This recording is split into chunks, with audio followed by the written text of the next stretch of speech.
پاکستان کی معروف اداکارہ ماورا حسین کے لیے نیا سال خوشی اور کامیابیوں کا پیغام لے کر آیا ہے۔ حال ہی میں انہوں نے ساتھی اداکار امیر گیلانی سے 5 فروری 2025 کو نکاح کیا، جس کے بعد ان کی 2016 میں ریلیز ہونے والی بالی ووڈ فلم صنم تیری قسم کو 7 فروری 2025 کو دوبارہ ریلیز کیا گیا۔ دلچسپ بات یہ ہے کہ اس بار فلم نے باکس آفس پر شاندار کامیابی حاصل کی، جو ان کے لیے خوشگوار حیرت کا باعث بنی۔ ماورا حسین نے ایک حالیہ انٹرویو میں اس کامیابی کا سہرا اپنے شوہر امیر گیلانی کو دیا۔ انہوں نے کہا کہ ان کی زندگی میں امیر کی آمد کے بعد فلم کی کامیابی ممکن ہوئی اور یہ ان کے لیے ایک خوش قسمت وقت ہے۔ انہوں نے مزید بتایا کہ شادی کے بعد انہیں بہت سے پیغامات موصول ہو رہے ہیں، جن میں زیادہ تر صنم تیری قسم کی دوبارہ ریلیز اور اس کی کامیابی سے متعلق تھے۔ فلم میں کاسٹ ہونے کے حوالے سے ماورا نے بتایا کہ ڈائریکٹر رادھیا راؤ نے ان کا زی زندگی پر ان کا ایک نیا ڈرامہ دیکھا تھا، جس میں وہ روتی ہوئی نظر آئیں۔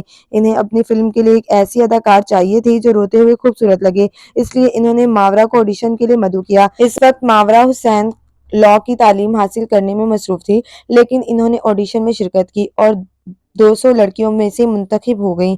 صنم تیری قسم کی دوبارہ ریلیز پر فلم نے پہلے ہی دن 5 سے 15 کروڑ بھارتی روپے کا بزنس کیا اور دوسرے دن اپنی پہلی ریلیز کی کل کمائی کو پیچھے چھوڑتے ہوئے تقریباً 9 کروڑ بھارتی روپے کا نیٹ کلیکشن حاصل کیا۔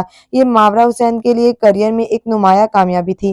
ماورا نے مزید بتایا کہ صنم تیری قسم کے بعد انہیں بالی ووڈ سے کئی آفرز ملی، لیکن دونوں ممالک کے سیاسی تناؤ کے باعث وہ ان پر کام نہیں کر سکیں۔ انہوں نے امید ظاہر کی کہ وہ مستقبل میں حالات بہتر ہوں گے اور وہ دوبارہ بالی ووڈ میں کام کر سکیں گی۔ اپنے شوہر امیر گیلانی کے ساتھ محبت کی داستان شیئر کرتے ہوئے ماورا نے بتایا کہ ایک موقع پر وہ کینٹین سے پانی کی بوتل خرید رہی تھی، لیکن پرس بھول جانے کی وجہ سے مشکل میں تھی۔ امیر نے ان کی مدد کی اور 35 روپے ادا کیے۔ ماورا نے وعدہ کیا کہ وہ یہ رقم واپس کرے گی، لیکن امیر نے کہا کہ کوئی بات نہیں۔ ماورا نے مسکراتے ہوئے کہا کہ آج تک انہوں نے وہ 35 روپے واپس نہیں کیے۔